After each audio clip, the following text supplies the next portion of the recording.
Hola, ¿qué tal?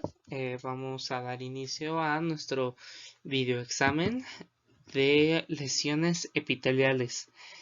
Eh, el equipo está conformado por Víctor Eguíñiga y un servidor Jorge Rivero. Nuestro índice va a estar dividido en lesiones epiteliales benignas y neoplasias epiteliales malignas. Las benignas, de igual forma, las vamos a dividir en lesiones pigmentadas, leucoplasias, hiperplasias, atrofias, displasias y eritroplasias.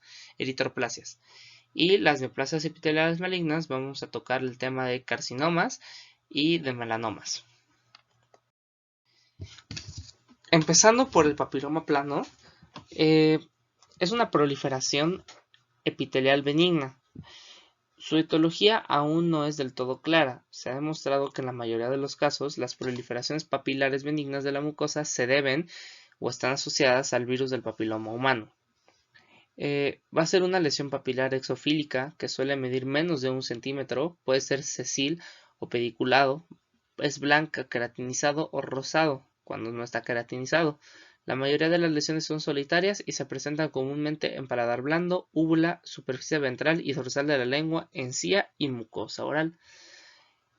Se caracteriza histológicamente por una capa papilar gruesa de epitelio plano queratinizado y un núcleo central de tejido conjuntivo fibrovascular.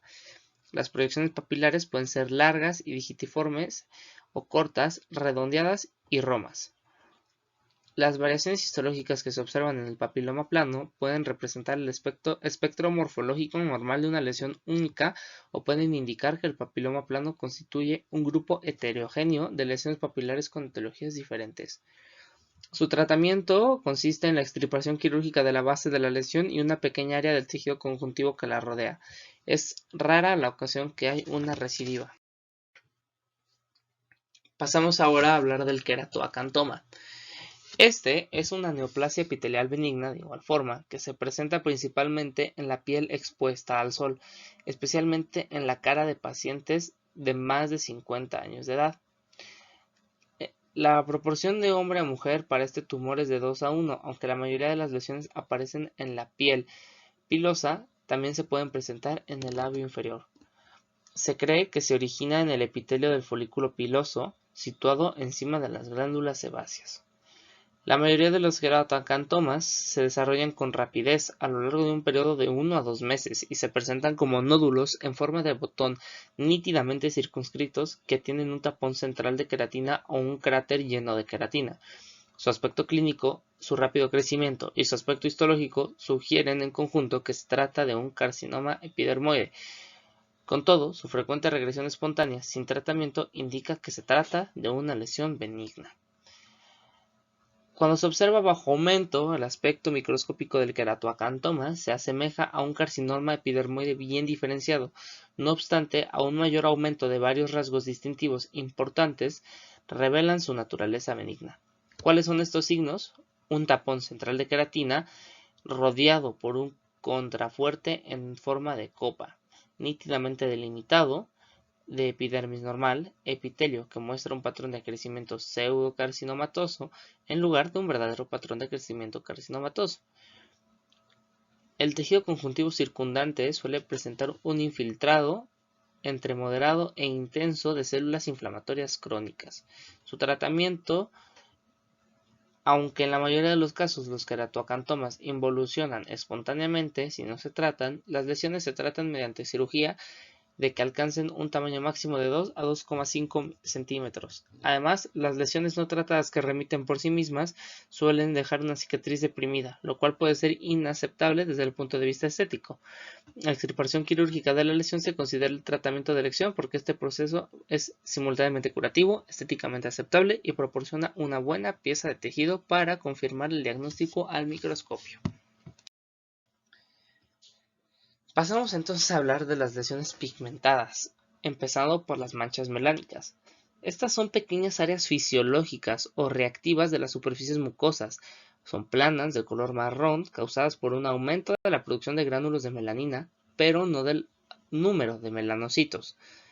A veces se presentan unas pequeñas máculas pigmentadas en los labios y en las mucosas orales.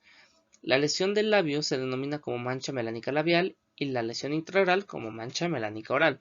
Aunque muchas manchas melánicas de la mucosa representan focos de pigmentación postinflamatoria, algunas pueden representar eférides verdaderas, o sea, pecas. Clínicamente es una lesión asintomática, pequeña, plana, marrón a marrón negruzco. Se encuentra principalmente sobre el borde del bermellón del labio y las lesiones pueden aparecer en pacientes de cualquier edad y suelen ser solitarias, pero a veces múltiples. La mayoría de las máculas miden menos de 5 milímetros y tienden a presentarse de cerca a la línea media del labio. Histológicamente, sus rasgos de las manchas melánicas labiales y orales son exactamente las mismas. Se caracterizan por un aumento, como habíamos mencionado, de la cantidad de gránulos de melanina en la capa de células basales. A veces, los melanocitos presentan un citoplasma llamativamente claro, sin embargo, no existe una atipia nuclear. La región basal del epitelio y el tejido conjuntivo superficial van a presentar a menudo un leve infiltrado de linfocitos e histocitos.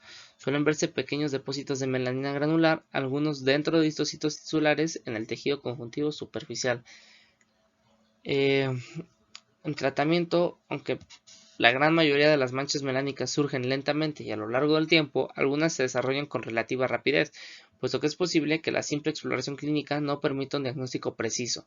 Las manchas melánicas que aparecen en un periodo corto deberían ser extirpadas para establecer su verdadero diagnóstico y excluir la posibilidad de melanoma. Si estas han estado bajo observación constante y un control adecuado, podemos diagnosticar o entender la etiología racial de estas y no necesitan mayor tratamiento, solamente una observación constante. Hablando de la melanosis del fumador, son pigmentaciones maculares del tejido oral, son parduzcas y de forma irregular. Obviamente, por su nombre, están asociadas al tabaquismo prolongado. Fumar cigarrillos en pipa suele causar grados variables de pigmentación de la mucosa oral. El aumento de pigmentación parece estar relacionado con un componente del humo del tabaco que estimula el aumento de producción de melanina.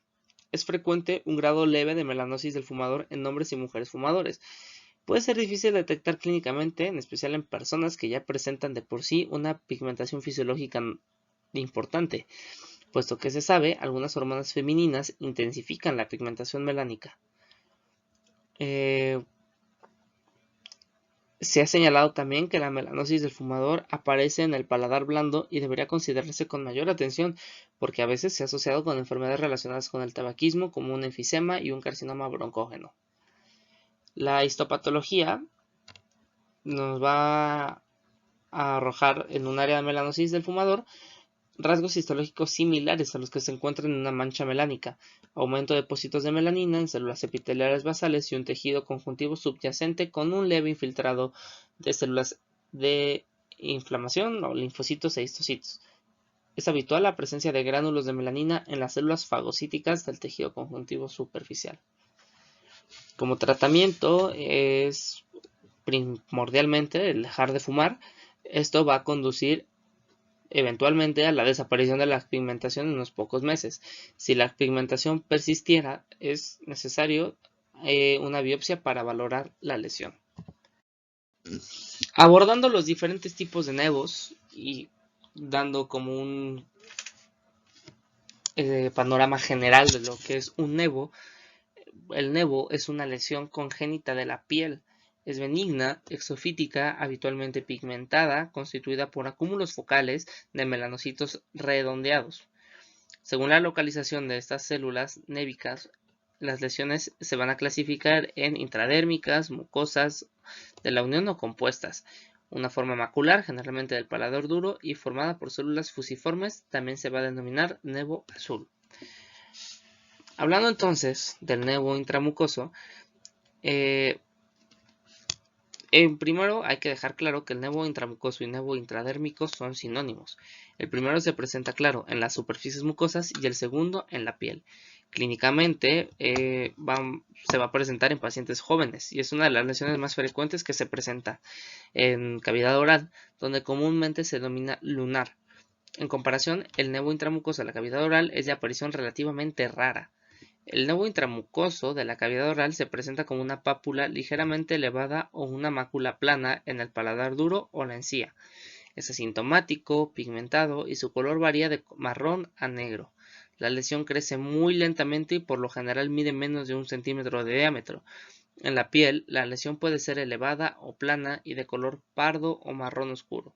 A menudo presentará más pelo que la piel del área que lo rodea. Histológicamente se caracteriza por nidos o cordones de células névicas confinadas al tejido conjuntivo. La cantidad de distribución de melanina es variable. Algunas lesiones tienen cantidades escasas. No suelen observarse figuras mitóticas y un rasgo típico del nevo intramucoso es la presencia de una zona de tejido conjuntivo fibroso, exenta de células névicas, que separa a las tecas de células névicas del epitelio suprayacente. Por regla general, todas las pápulas o nódulos solitarios pigmentados de la cavidad oral deberían ser extirpados y remitidos para evaluación histopatológica. Los nevos intramucosos se incluyen en esta categoría, y una vez extirpados, los nevos intramucosos no tienden a recurrir. Hablando del nevo de la unión o nevo de unión, clínicamente vamos a apreciar una lesión de color marrón o negra que se presenta principalmente en la piel y a veces en la mucosa oral. Este tipo de nevo es considerablemente menos frecuente que el nevo intramucoso y dentro de la cavidad oral suele aparecer como una lesión macular pigmentaria en paladar duro o en la encía. Se va a caracterizar histológicamente hablando por la presencia de nidos de células névicas, al igual que el nevo anterior, en la región basal del epitelio, principalmente en los extremos de las crestas epiteliales. No van a existir células névicas en el tejido conjuntivo adyacente. El nevo de la unión, en el nevo de la unión, va a existir un tipo similar de actividad de la unión en los estadios precesores del melanoma. Es importante señalar que un nevo de la unión puede experimentar a veces una transformación maligna, por lo cual su tratamiento va a ser la extirpación para su futuro examen histopatológico. Un nuevo nevo compuesto combina características del intramucoso y de unión, presentando células névicas en la región basal del epitelio y en el tejido conjuntivo adyacente. Dentro de la cavidad oral tiende también a presentarse como una pápula o mácula pigmentada en el paladar duro o en la encía. Al igual que otras lesiones, el nevo mixto se trata mediante biopsia excisional y que sirve a la vez como un procedimiento de diagnóstico y terapia. El nevo azul, clínicamente, es una lesión pigmentada benigna que se presenta con una pápula copuliforme de color azul situada en la piel o la mucosa. Dentro de la cavidad oral, el nevo azul suele presentarse en el paladar duro. Las células productoras de melanina de un nevo azul difieren de las de los nevos antes estudiados. En el nevo azul, las células productoras del pigmento son células dendríticas fusiformes y ausadas, en lugar de redondeadas o epiteloides. Las células dendríticas fusiformes están confinadas al tejido conjuntivo, y en lugar de estar organizadas en cúmulos redondeados, tienden a estar separadas y paralelas al epitelio subyacente normal. Suele existir un número variable de macrófagos que contienen melanina entre las células névicas y dendríticas. En su tratamiento, ya que puede parecerse clínicamente a un melanoma, se lleva a cabo habitualmente una biopsia excisional, lo cual sirve también como un tratamiento definitivo ante esta lesión. Hablando de leucoplasias, es un término clínico para designar aquellos trastornos de las mucosas que dotan a estas de una coloración más blanca que la normal. El término en sí significa literalmente placa blanca y se emplea como término clínico solamente para describir una variedad de lesiones blancas. No, es un diagnóstico. Algunos clínicos prefieren restringir este término a lesiones que no pueden eliminarse fácilmente mediante un frotamiento suave de la superficie mucosa, excluyendo así las lesiones que producen una pseudomembrana. Clínicamente, tiene una tasa de aparición del 1,5 hasta el 12% en función de la población concreta estudiada. En general, alrededor del 5,4% de las lesiones acabará siendo un carcinoma epidermoide. Si el paciente es fumador, esta incidencia suele aumentar hasta el 16%. Las lesiones pueden variar desde áreas maculares planas, lisas y translúcidas a placas elevadas, gruesas, firmes y con una superficie rugosa y fisurada. Las localizaciones intraorales más frecuentes para la leucoplasia son la mucosa del garrillo, suelo de boca, comisuras labiales y bordes laterales de la lengua y surcos alveolares y mandibulares y maxilares. Aunque las lesiones de leucoplasia se presentan a veces en sujetos no fumadores, el consumo de factores cuya implicación etiológica en algunas leucoplasias se ha demostrado son cambios premalignos, infección por virus de Epstein-Barr en pacientes VIH positivos, irritación crónica causada por dentaduras protéticas mal ajustadas, infección crónica por Candida albicans, líquen plano crónico o algunos trastornos genéticos. Histológicamente, dado que el término leucoplasia no indica la naturaleza exacta de los cambios tisulares, es preciso realizar una evaluación microscópica y en estas alteraciones del epitelio oscilan desde reacciones fisiológicas normales hasta cambios benignos, premalignos y malignos. Las alteraciones epiteliales más comunes son un aumento de espesor de la capa de queratina, que es una hiperortoqueratiosis, y un aumento de espesor del estrato espinoso, una acantosis. La hiperortoqueratosis es el hallazgo microscópico más constante en una lesión leucoplásica y existe en muchas lesiones epiteliales premalignas y malignas. Una serie de alteraciones tisulares contribuye al aspecto blanco del epitelio. Dado que el epitelio plano estratificado es un tejido vascular, sus constituyentes, queratina y células espinosas, tienden a ser blancos. La presencia de una capa engrosada de hiperortoqueratosis o acantosis actúa como una barrera óptica añadida que oculta vasos sanguíneos del tejido conjuntivo subyacente. Hablando de su diagnóstico, volvemos al mismo punto. Dado que las lesiones clínicas de leucoplasia pueden presentar un espectro diagnóstico que oscila desde una reacción inflamatoria hasta un cambio maligno, determinar el tratamiento adecuado por una lesión concreta es una importante decisión clínica. El modo más eficaz de tomar esta decisión es obtener una o más biopsias de la lesión y solicitar una evaluación lo antes posible. Es imprescindible biopsiar las lesiones de leucoplasia para comprender más claramente la naturaleza del proceso patológico. Si la lesión es pequeña, se extirpa la totalidad de la lesión y se la remite para examen microscópico, esto es la biopsia excisional. Si la lesión es grande, se extirpa una pequeña porción de la lesión y se remite para su examen, lo cual se denomina biopsia incisional. El tratamiento va a depender, claro, del diagnóstico de la leucoplasia y el cual únicamente se va a determinar evaluando histológicamente el tejido. Si la lesión no es premaligna o maligna, en la mayoría de los casos se hacen intentos para eliminar los posibles factores locales que puedan estar causando esta lesión. Si la lesión presenta displasia moderada a intensa, deben tomarse medidas necesarias para extirparla totalmente, ya que esto nos habla de un cambio maligno. Hablando de la hiperplasia epitelial, vamos a tener de varios tipos. Vamos a tener la hiperplasia epitelial de tipo hiperkeratosis, que va a consistir en que la capa del estrato córneo va a estar excesivamente engrosada, constituida por ortoqueratina o por paraqueratina. De ahí se divide en dos, en hiperortoqueratosis o hiperparaqueratosis.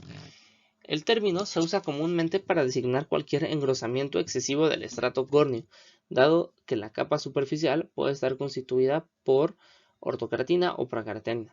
Las cantidades excesivas se denominan con más precisión y en la exploración histopatológica la mayoría de las leucoplasias han resultado ser hiperortoqueratosis. Según la localización intraoral específica, el epitelio mucoso normal puede ser no queratinizado, ortoqueratinizado o paraqueratinizado. La ortoqueratina es una queratina sin núcleos, mientras que la paraqueratina presenta núcleos residuales retraídos.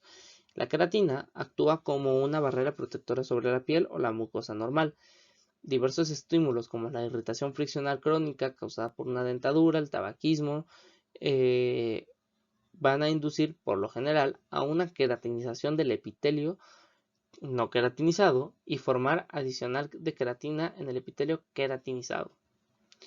En muchos casos, la hiperkeratosis se caracteriza por un espaciamiento uniforme de la capa de queratina. En otros casos, especialmente en la mucosa labial, la queratosis del fumador se presenta clínicamente como una serie de estriaciones blancas finas ligeramente elevadas. Los cortes histológicos del tejido estriado muestran una organización característica de la paraqueratina en forma de galón o de crestería de iglesia. La acantosis, que es otro tipo de hiperplasia epitelial, igual se basa en un engrosamiento excesivo del estrato celular, esta vez intermedio, que conduce a un ensanchamiento y alargamiento de las crestas epiteliales. La acantosis es una hiperplasia benigna, caracterizada por un aumento del espesor del estrato celular intermedio. Suele estar acompañada de hiperkeratosis, de la cual acabamos de platicar. En ambos casos, ya sea que esté acompañada o sola, el epitelio plano engrosado oculta la coloración de los vasos sanguíneos y se observa clínicamente como un área de leucoplasia. Suele desarrollarse en respuesta a irritantes crónicos y en la mayoría de los casos el patrón estructural de la acantosis concuerda con la del epitelio normal. En ciertas patologías, sin embargo, la acantosis puede causar que las crestas epiteliales adopten un patrón de crecimiento descendente irregular y exagerado que se asemeja a un carcinoma epidermoide. Este tipo de acantosis se denomina hiperplasia pseudoepiteliomatosa o por sus siglas HCE. Y pasamos al otro tipo de hiperplasia epitelial, que es la hiperplasia pseudoepiteliomatosa, que estas son, como mencionamos anteriormente, prolongaciones excesivamente alargadas de las crestas epiteliales constituidas por queratinocitos normales que se extienden al tejido conjuntivo adyacente, dando la falsa impresión de un carcinoma epidermoide. Hablando ahora de la estomatitis nicotínica, es un término usado para describir un tipo específico de hiperplasia epitelial que afecta principalmente al paladar duro en fumadores crónicos y, por lo general, fumadores crónicos de pipa. Clínicamente, apreciamos en el paladar de los pacientes que está más blando de lo normal y presenta múltiples pápulas circulares pequeñas con centros rojos umbilicados diminutos en el paladar blando. En el fondo blanco se suele tener una superficie áspera y estar fisurado o arrugado. Las lesiones también pueden presentarse en la mucosa, especialmente en el lado de la boca donde se sostiene el cigarrillo o la pipa. La biopsia de una de las pápulas umbilicales revela un conducto glándula salival dilatado que presenta metaplasia epidermoide del revestimiento ductal con hiperkeratosis y acantosis del epitelio superficial adyacente. El tejido conjuntivo adyacente al conducto de la glándula salival muestra grados variables de inflamación crónica. Su tratamiento no parece predisponer al paladar duro a la malignidad. Sin embargo, algunos autores señalan que el grado del tabaquismo que causa la estomatitis nicotínica en tejidos orales más anteriores también aumenta el riesgo de aparición de carcinoma epidermoide, del istmo de las fauces y de las regiones retromolares de la boca, así como del tracto respiratorio superior e inferior. La estomatitis nicotínica se resuelve deprisa cuando cesa el consumo de tabaco, por lo cual esta es la principal vía de tratamiento. Hablando de la leucoplasia verrucosa proliferativa, se va a presentar como una lesión o un área difusa blanca de la mucosa causada por diversos grados de hiperplasia epitelial. Esta es capaz de evolucionar a un carcinoma verrucoso o un carcinoma epidermoide. Es una entidad recientemente definida que se presenta principalmente en pacientes ancianos. Es difusa, con grados variables de coloración blanquecina y una textura superficial constituida por estas áreas lisas y áreas verrucosas. Se usa para definir un tipo similar benigno, en gran parte exofítico, de hiperplasia epitelial ondulante que, si se deja sin tratamiento, puede progresar a un carcinoma. Histológicamente va a presentar un amplio espectro de cambios asociados a hiperplasia epitelial. Dichos cambios oscilan desde formas leves de hiperortokeratosis hasta un carcinoma verrucoso. En algunos casos, seguidos durante largos periodos, han desarrollado finalmente áreas focales de carcinoma bien diferenciados. Durante estadios iniciales, cuando las lesiones son pequeñas, el tratamiento consiste en una excisión quirúrgica local Durante sus estadios avanzados, cuando las lesiones se extienden sobre la totalidad de la arcada o las arcadas, el tratamiento se hace más difícil. En el maxilar superior, la afectación del paladar blando, la úvula y los pilares del paladar puede ser un problema. En estas áreas, la dificultad de la extirpación quirúrgica se debe a la naturaleza difusa de las lesiones y a su proximidad a estructuras que necesitan seguir intactas para hacer posible la masticación y el habla. La moderna precisión en el uso terapéutico del láser ha sido útil para detener el avance del proceso patológico, preservando al mismo tiempo estructuras anatómicas vitales. Vamos a hablar ahora de la atrofia epitelial.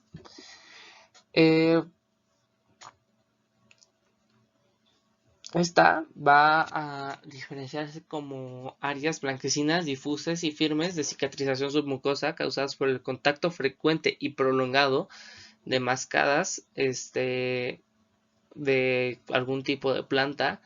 Las lesiones tienen un riesgo superior al normal de desarrollar un carcinoma epidermoide.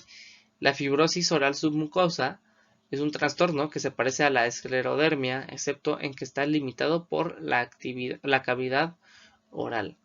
Aunque la causa exacta de la enfermedad sigue siendo desconocida, se ha sugerido que probablemente es el resultado de una hipersensibilidad al consumo de chile, al masticar nuez de betel o al consumo prolongado de tabaco. La atrofia epitelial en la fibrosis oral submucosa está en mayor riesgo de evolucionar a la premalignidad y la malignidad que en el epitelio normal.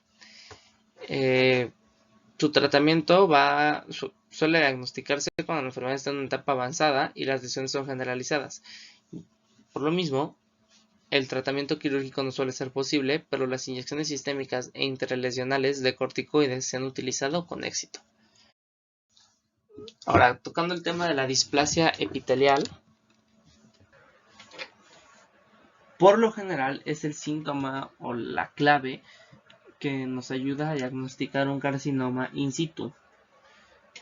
Este es el estadio más grave de la displasia epitelial que afecta a todo el espesor del epitelio, permaneciendo intacta la membrana basal del mismo.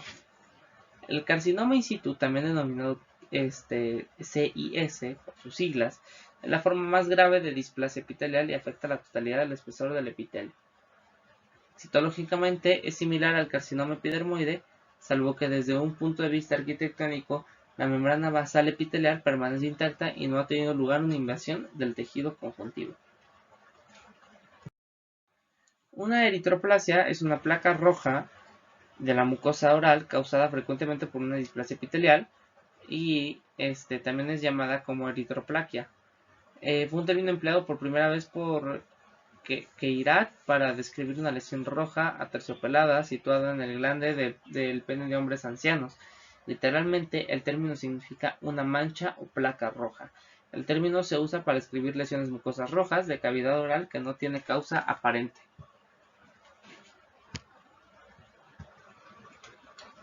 Clínicamente, suele ser una lesión asintomática que aparece principalmente en hombres mayores que fuman y puede encontrarse en el suelo de boca, superficie lateral y ventral de la lengua, paladar blando y mucosa del carrillo.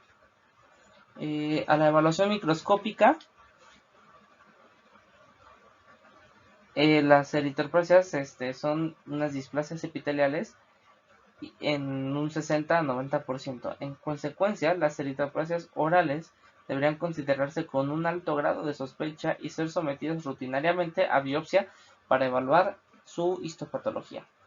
Tres características microscópicas de las eritroplasias que explican la intensa coloración roja son que carecen de la cantidad normal de queratina de la capa superficial que normalmente difunde el color rojo que procede de la vascularización subyacente. En segundo lugar, las capas epiteliales restantes que cubren normalmente las papilas del tejido conjuntivo situadas entre las crestas epiteliales tienen muchas veces un espesor menor. Por ello, los vasos sanguíneos presentes normalmente en las papilas resultan más visibles desde la superficie que en la mucosa normal. Y por último, en la mayoría de las eritroplasias, el tamaño y número de las estructuras vasculares aumenta en respuesta a la inflamación asociada al epitelio adelgazado y neoplásico. Es importante que todas las lesiones de eritroplasia sean sometidas a biopsia para determinar su naturaleza exacta. El tratamiento de las eritroplasias depende de un diagnóstico histopatológico específico en cada caso. La displasia y el carcinoma in situ se tratan mediante una extirpación local y todo esto va a depender a en función o va a estar en función al estadio clínico de la lesión. Hablando ahora del carcinoma epidermoide, este va a estar definido como una neoplasia maligna del epitelio estratificado que puede producir una proliferación destructiva local o una metástasis a distancia. El carcinoma es con mucho la neoplasia maligna más frecuente en la cavidad oral, representando un 90% del total de cánceres orales. Aunque se presenta en diversas localizaciones, es más frecuente en el labio inferior, en los bordes laterales de la lengua y en el suelo de la boca. La incidencia del carcinoma aumenta con la edad. La mayoría de los casos se presentan después de los 40 años. Vamos a comentar sus factores etiológicos implicados en el desarrollo del carcinoma. Principalmente el consumo de tabaco se ha descrito como el consumo habitual, más bien está definido como un consumo exagerado y habitual, casi diario, en sus diferentes presentaciones: cigarrillos puros, tabacos, pipa, tabaco para mascar. Es el factor más importante asociado. Los datos arrojan que 8 de cada 10 pacientes con cáncer oral han sido grandes fumadores durante mucho tiempo. La asociación entre tabaco y cáncer resulta aún más evidente en pacientes tratados por carcinoma de células planas oral. Otro factor es la radiación actínica, la cual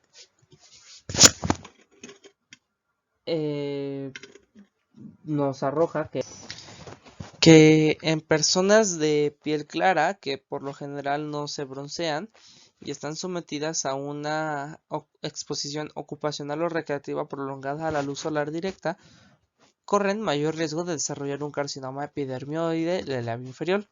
Habitualmente, el labio pasa por una serie de cambios preneoplásicos que se hacen progresivamente más intensos cuando la dosis de radiación aumenta.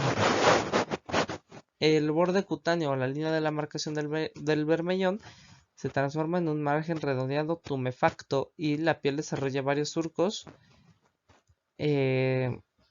verticales.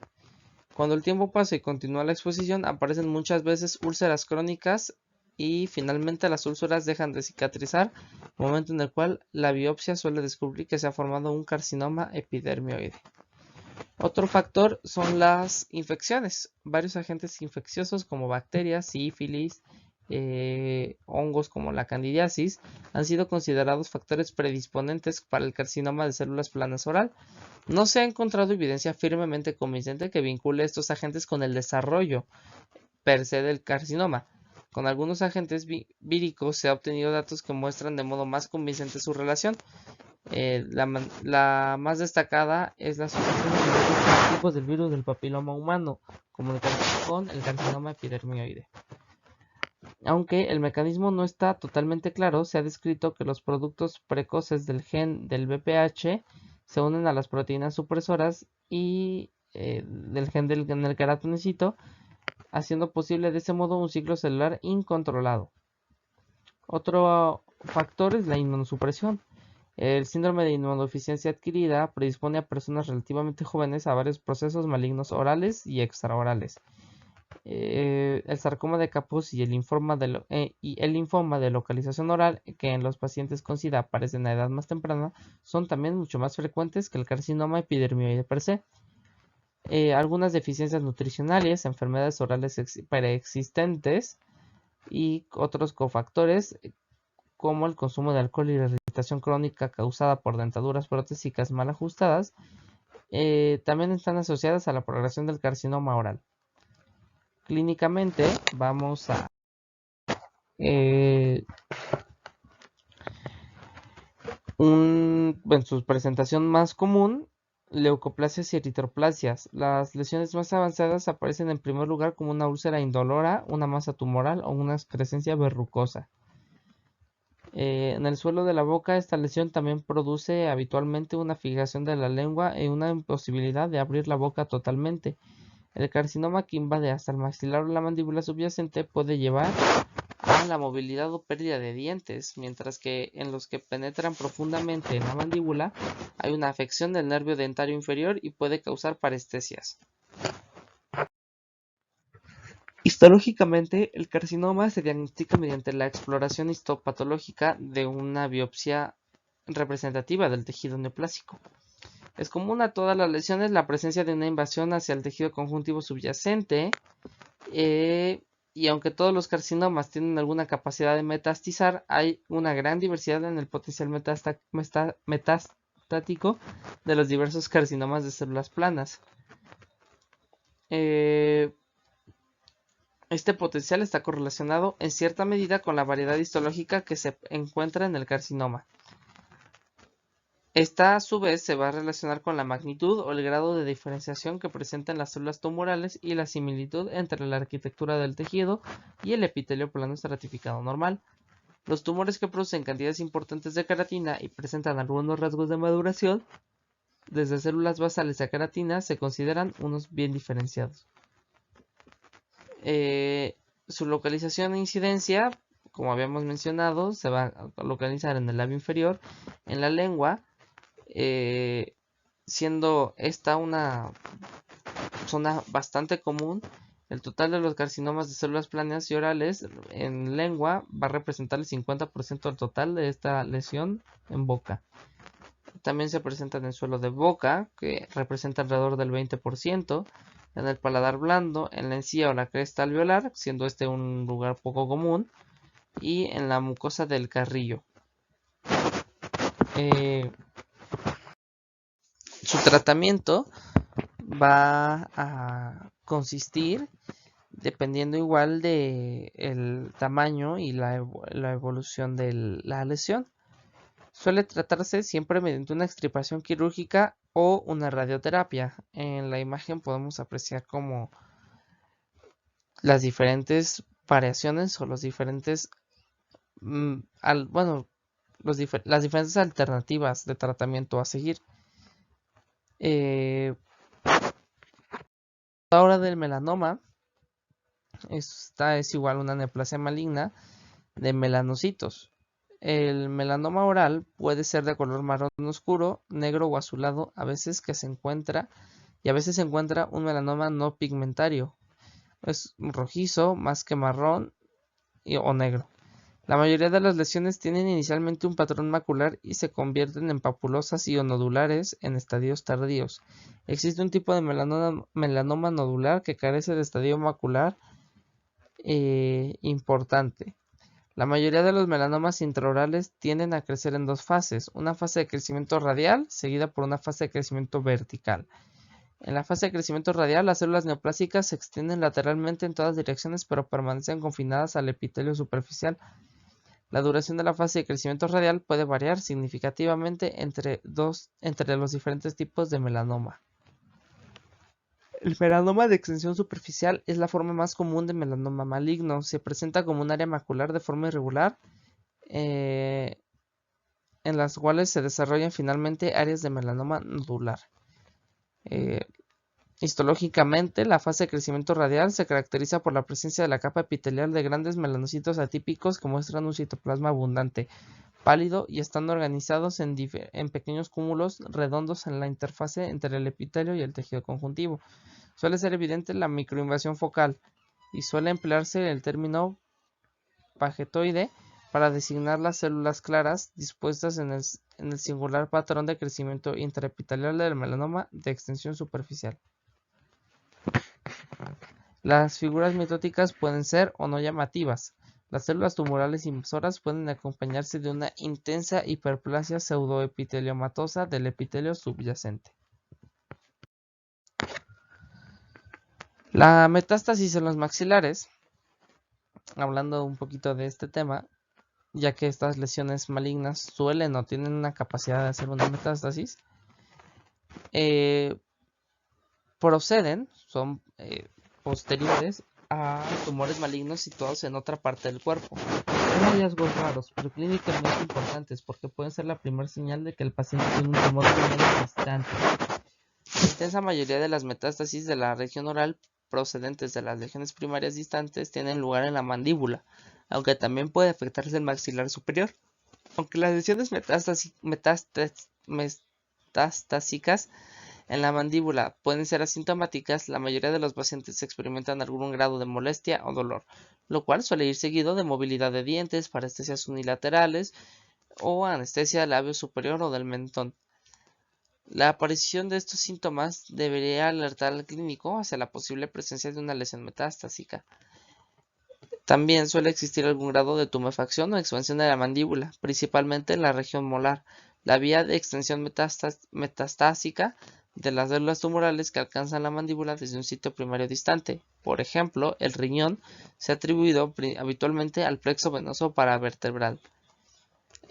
Un aspecto radiológico de la mandíbula en el punto de aparición de un tumor metastásico puede oscilar desde una radiotransparencia mal definida hasta una radioopacidad mal definida, o puede tener el aspecto de una lesión mixta radiotransparente o radiopaca. El aspecto microscópico de estas lesiones suele sugerir origen metastático porque las células se presentarán a menudo en forma de cúmulos de varios tamaños separados por tejido local normal o por tejido conjuntivo fibroso. La mayoría de los tumores que metastatizan en los maxilares son adenocarcinomas. El sitio de origen primario para más comunes y la frecuencia relativa aproximadamente de metástasis a los maxilares son cáncer de mama, del pulmón, de riñón, tiroides, próstata, colon, estómago y melanoma cutáneo. Y con esto concluimos nuestro videoexamen de lesiones epiteliales malignas y benignas. Muchas gracias.